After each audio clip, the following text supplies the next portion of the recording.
this one up. The jump beneath him, and he gets the hit. Oh, the teabag! Shaq is proving this is the wall in the park for Shaq. Hey, shut up!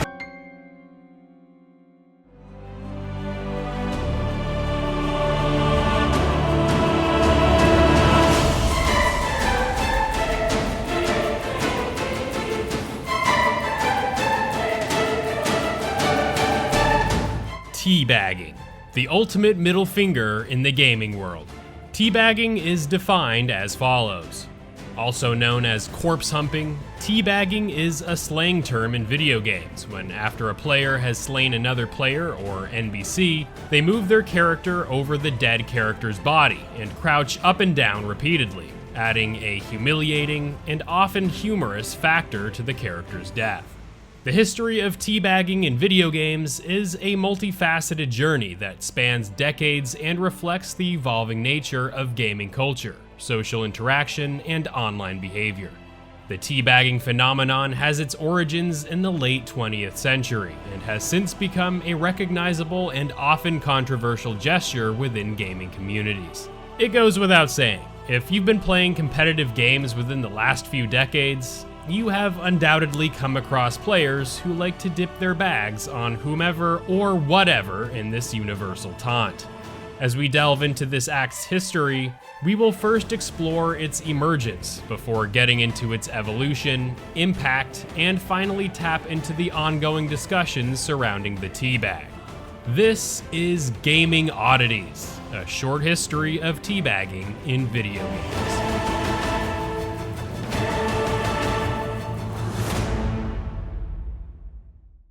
In today's landscape in video games, teabagging has evolved from the traditional sack slapping to a variety of situational bag tagging, from the revenge teabag to the gang bagging, even the super rare post-mortem bag. Teabagging and its variations continue to impress as the gaming medium grows. While teabagging is often synonymous with gaming culture nowadays, the act, just like the act of bagging tea, comes from more humble roots. In doing research for this video, my search into this phenomenon brought me to the man who claims to be the grand master of this nutty maneuver, a filmmaker by the name of John Waters. The self-proclaiming first person to popularize the term teabag, he reveals all in an interview with Boing Boing in an article about his 1998 movie, Pecker. Teabagging is, by my definition, the act of dragging your testicles across your partner's forehead, Waters explains. In the UK, it is dipping your testicles in your partner's mouth. I didn't invent the term or the act, but did introduce it to film in my movie Pecker. Teabagging was a popular dance step that male go-go boys did to their customers for tips at the Atlantis, a now defunct bar in Baltimore. You teabag a customer one more time, Larry, and Mr. Nailbox will fire your ass. Interestingly, as the teabag entered the film, so too did it enter the gaming space. In the late 90s in gaming, first-person shooters were becoming increasingly more popular as the new millennium approached. The roots of teabagging in video games can be traced back to the late 1990s and early 2000s, particularly with the rise of multiplayer games, such as first-person shooters like Counter-Strike, Quake, and particularly Halo Combat Evolved. While the act of teabagging in gaming likely originated in the late 1990s in games like Counter-Strike and Quake, gamers truly started to embrace and perfect the art of teabagging in 2001's Halo Combat Evolved on the Xbox. Halo popularized the death cam with console players, where after one player killed another player, the dead player could see their unresponsive corpse and the actions taking place around them for a few seconds before respawning into the match. These mere few seconds were vital for the victor to taunt the downed player. Gamers got creative and implemented the crouch mechanic, essential to first-person shooters and many other games, in ways that emulated the teabag maneuver. The gesture's connection to the real-world action added a layer of symbolism to the act of asserting dominance over a defeated foe.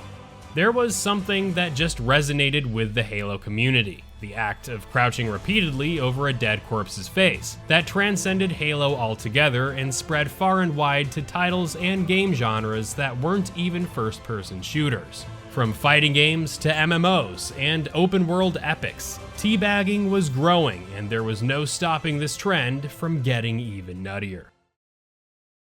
There's a kegger down the hall. We can go as soon as I desecrate this corpse. I'm sorry, Marge. Where are my manners? Did you want to taunt my kill also? By the late 2000s and well into the 2010s, teabagging was synonymous with multiplayer gaming that spanned across all genres. Halo was on top of the world with the 2007 release of Halo 3, and so were many players' digital nutsacks as they created friction with the corpses they bounced on. Also in that year, Call of Duty 4 Modern Warfare revolutionized shooters forever, further popularizing the genre that ushered in this phenomenon, and across shooters far and wide, the teabag remains one of the industry's most common taunts and insults. But even as shooters dominated the markets, so too was the rise of teabagging in other genres, with fighting game franchises like Street Fighter and Mortal Kombat filling matches with players performing the deed by, again, crouching repeatedly along the fighting plane. This kind of taunt and act of humiliation grew to MMOs like World of Warcraft, open-world games like GTA 5, and of course, even the fondly remembered Bully. Thing is, if there's a crouch mechanic in a game, the teabag remains possible, and therefore, this debaucherous act will forever be eternalized in gaming culture. Even single-player games like the aforementioned Bully and the recent Resident Evil 4 remake have players dipping their sacks over their NPC adversaries. Teabagging is here to stay. There is even a term for the female teabag, where female avatars perform the act on one another, earning the title of clam slamming. Yeah, you like that, don't you, huh? Take it all. Get the fuck off me! I thought I was on that guy. Oh, so you sit on his face? It's called teabagging? I really fucked him up good, though, huh? Although teabagging in video games has been going on for the past 2.5 decades, the teabag's legacy lives on and has withstood the testes of time.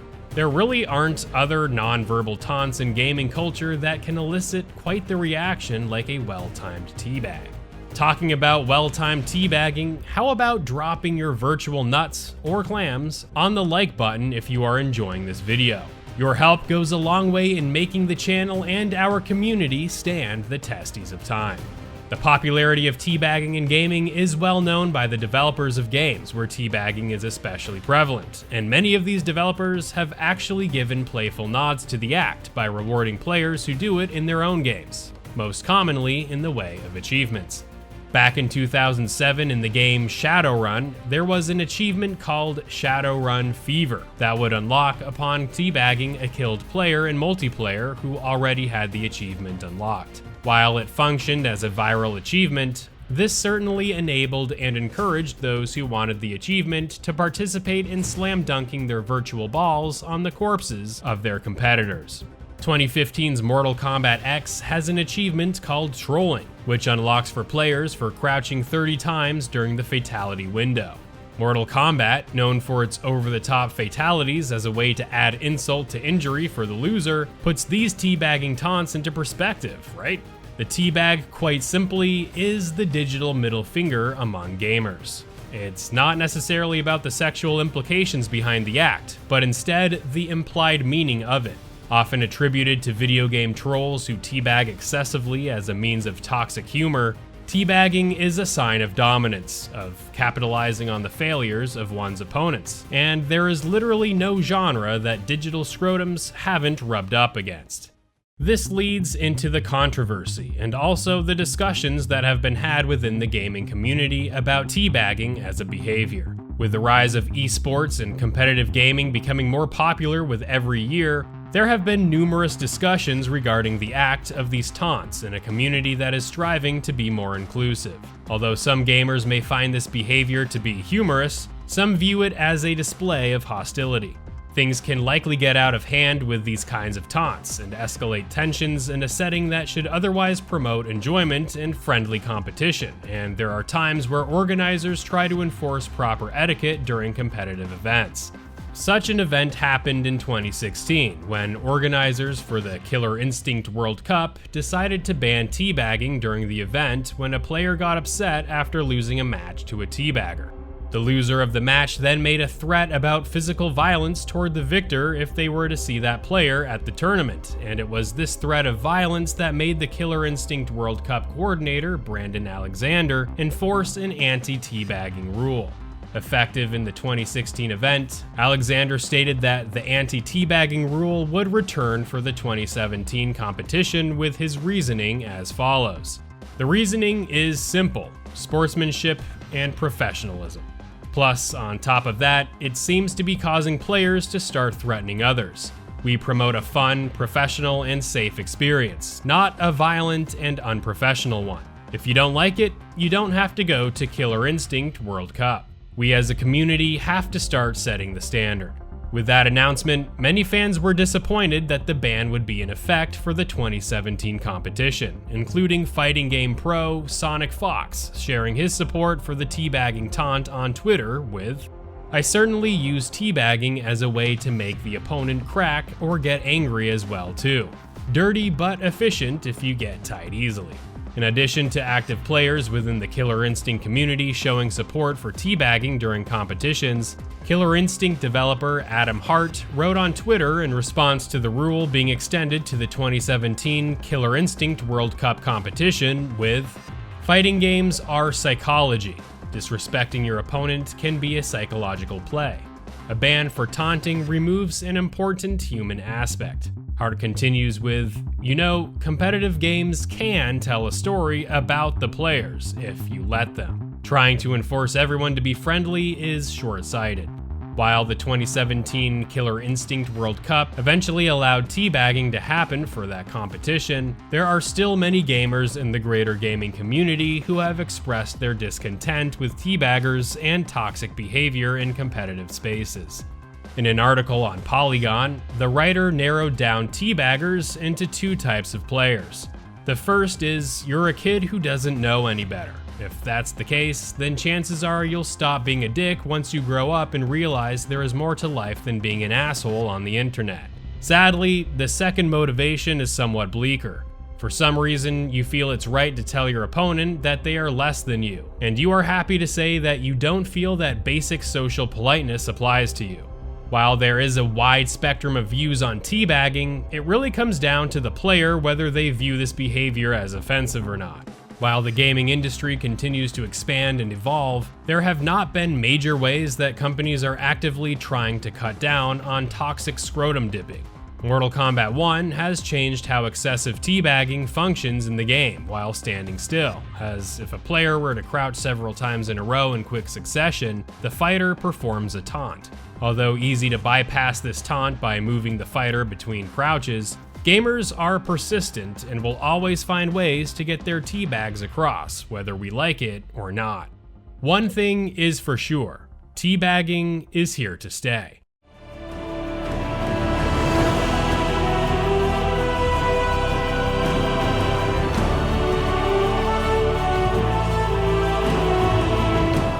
Just as the teabag is synonymous with the act of preparing many kinds of tea, so true is teabagging in gaming, standing or crouching firmly as a staple of gaming culture that has become deeply embedded in the gaming landscape.